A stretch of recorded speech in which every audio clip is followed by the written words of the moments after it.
누가 입고 있을까? 그 옷. 유영자. 없다. 가방 안을 뒤집어가며 찾아보았다. 그래도 없다. 혹시나 해서 함께 쇼핑한 친구의 가방까지 찾아봐 달라고 했다. 없단다. 일어났다 앉았다. 물건을 틀었다 놨다 하다가 놓쳤을 수도 있겠다 싶어 2번씩이나 찾아봤지만 여전히 없다. 차분하지 못한 성격에다 깜빡대는 정신이라 나도 모르게 어딘가에 흘린 모양이다. 도대체 어디다 떨어뜨렸을까? 긴 한숨을 토해내며 짜증스러운 목소리가 튀어나왔다. 전철한 앞과 옆에 앉은 사람들의 궁금한 눈길이 내게 쏠렸다. 친구가 나직한 목소리로 말했다. 마지막 쇼핑 장소에서 흘린 것 같아. 난 발이 아파 더 걸을 수가 없으니 혼자 가서 찾아봐. 난 다음 역에서 내려 마지막으로 쇼핑했던 장소로 달려갔다. 어두워지기 시작한 가게 안은 한산했다. 조금 전에 만났던 점원 아가씨 2명이 마주서서 이야기를 하고 있었다. 혹시 여기에 비닐보틀이 떨어진 것 못 보셨어요? 못 봤는데요? 점원 아가씨는 눈길 한번 주지 않고 내 신락 같던 희망을 싹둑 잘라버렸다. 목소리가 하도 냉정해서 더 물어볼 용기가 나지 않았다. 지난 봄에 물건 정리를 했다. 나이가 많아지다 보니 외출할 일은 점점 줄어들고 옷 입고 나들이 할 기회조차 없는데 가지고 있는 물건이 너무 많다. 그대로 끼고 살다가 무슨 일이 닥치면 큰일이다 싶어 건강할 때 미리미리 정리해야겠다는 생각이 들었다. 그래서 옷, 가방, 목도리, 구두, 액세서리까지 모두 다 나눠주기로 했다. 살아있을 때 줘야지 죽고 나면 아무도 가져가려 하지 않을 것이다. 언니, 그 옷 실증 나면 나한테 던져. 내 동생은 내가 무슨 옷을 입고 나가든 예쁘다며 부러워했다. 제법 거리가 있는 인천에 살고 있지만 내가 옷만 준다고 하면 의욕이 활활 타올라 먼 길을 마다치 않고 그 당장 달려온다. 나는 동생과 조카 5명을 불러들여 옷장을 통째로 내어주었다. 젊은이든 늙은이든 옷을 마다하는 여자는 없다. 마음에 드는 것 있으면 골라들 가렴. 모조리 다 줄 테니. 난 비록 할머니지만 내 옷장 속에는 노인이 입을 법한 옷들은 별로 없다. 대부분 젊은이들의 옷을 파는 매장에서 구입한 옷들이라 조카들한테도 인기가 좋다. 조카들과 둘러앉아 가진 것을 나눠주다 보니 아깝긴커녕 즐겁기만 했다. 옷장에 가득했던 옷들은 몇 벌만 남고 다 뽑혀 나갔다. 그런데 이번 여름에 많은 사람을 만날 기회가 생겼다. 남편의 제자 모임, 동창회 모임, 교회 수련회까지 3번씩이나 말이다. 남아있는 옷가지들을 펼쳐놓고 입고 갈 옷을 골랐다.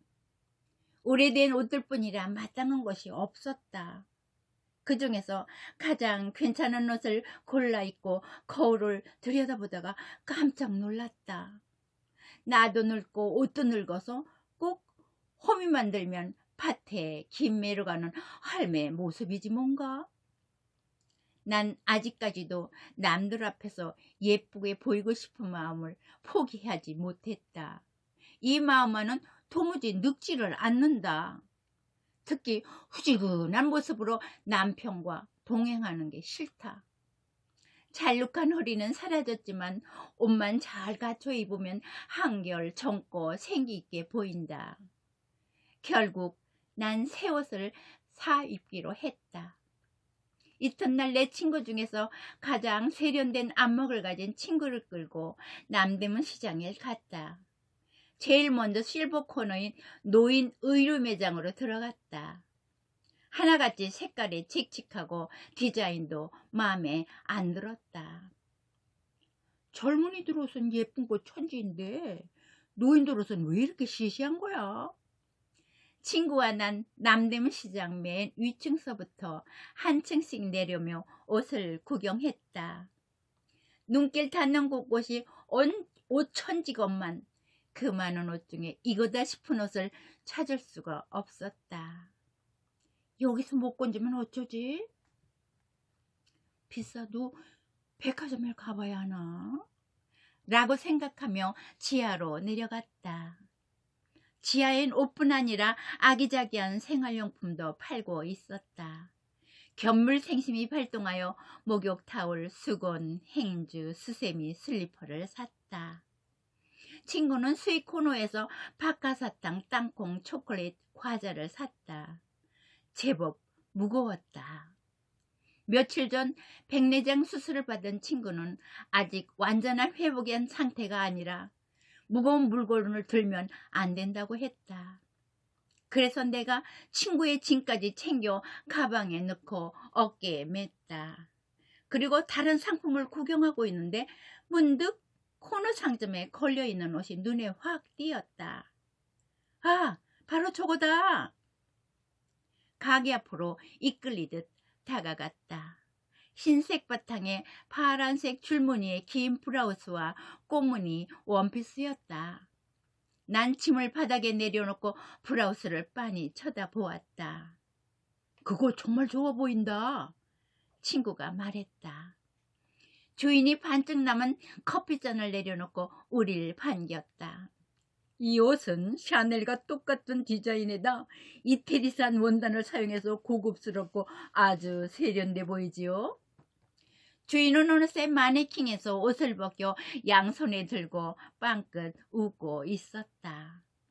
한번 입어나 보세요. 다 팔리고 딱 한 벌 남아서 아주 싸게 드릴게요.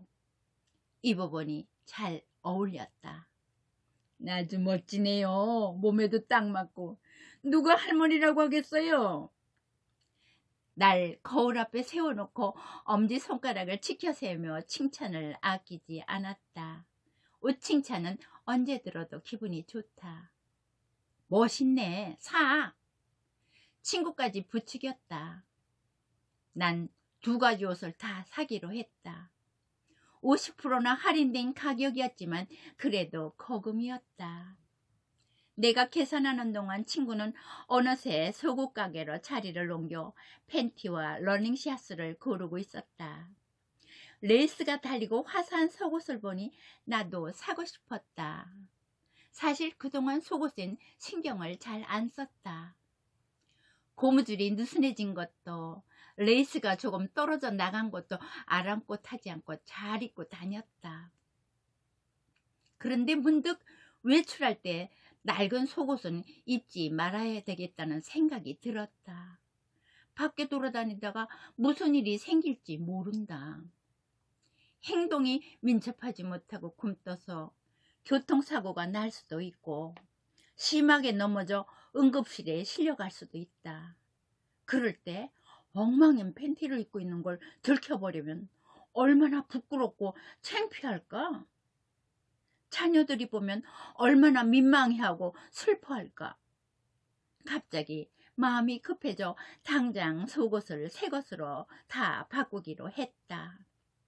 여기요. 팬티 7장, 러닝샷 7개, 브래지어 7개 싸주세요. 주인은 속옷을 차곡차곡 깨어 검정 비닐봉지에 담아 주었다.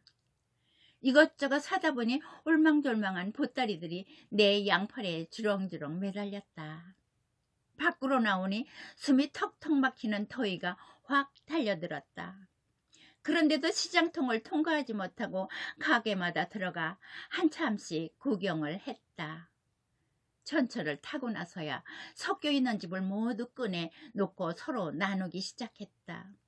그런데 이게 어찌 된 일일까? 오늘의 가장 중요한 물건, 고금을 주고 산 옷뭉치가 보이질 않는다. 아무리 찾아도 없다. 온종일 남대문 시장을 몇 바퀴나 돌며 겨우 산 옷보따리를 몽땅 잃어버린 것이다. 발품을 팔아가며 어렵게 찾아낸 옷인데 어디다 홀렸을까? 기억의 끈이 끊겨 도무지 이어지질 않는다. 어쩔 수 없이 빈 가방을 메고 터덜터덜 집으로 돌아왔다. 잃어버린 옷이 자꾸 눈앞에서 왔다 갔다 하며 아롱거렸다. 아까운 생각이 마음에서 떠나질 않는다. 그렇게 소중한 옷이었다면 가방 깊숙이 잘 간직하지 누가 소홀히 하래? 내 안에서 질책의 소리가 들렸다.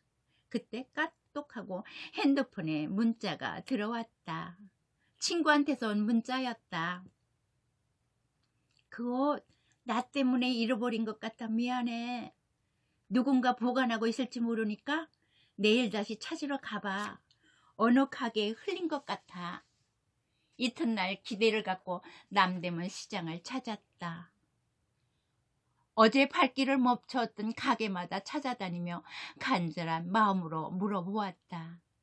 그러나 돌아오는 대답은 하나같이 똑같았다. 우리 가게엔 없어요. 난 한숨으로 마무리하고 뒤돌아 섰다. 늙고 나면 제일 먼저 흘리는 증상이 나타난다고 하더니 틀린 말이 아닌 것 같다. 나도 언제부터인가 밥도 흘리고 국도 흘리고 물도 흘리더니 이젠 옷보따리까지 흘리고 말았다. 정신 바싹 차리고 살라는 신호인가 보다. 더 이상 욕심내지 말고 살라는 경고일지도 모른다. 못 찾아도 그만인 물건이라 다행이지. 지갑이나 큰돈, 신용카드같이 중요한 물건을 흘렸다면 얼마나 뒷수습이 복잡했을까. 나는 생판 모르는 어느 낯선 이에게 선물한 셈 치기로 하고 얼른 마음을 비웠다. 누군가 내가 흘린 옷뭉치를 주워들고 행운권 추첨에 당첨이라도 된 듯 기뻐하는 모습이 그려진다. 공짜로 손수건 한 장만 생겨도 기쁜데 명품이나 다름없는 옷을 주워들고 정말 기뻐했으면 좋겠다. 그 사람에게 꼭 필요한 옷이 되어주었으면 좋겠다. 그 옷을 입고 마냥 행복해했으면 더욱 좋겠다.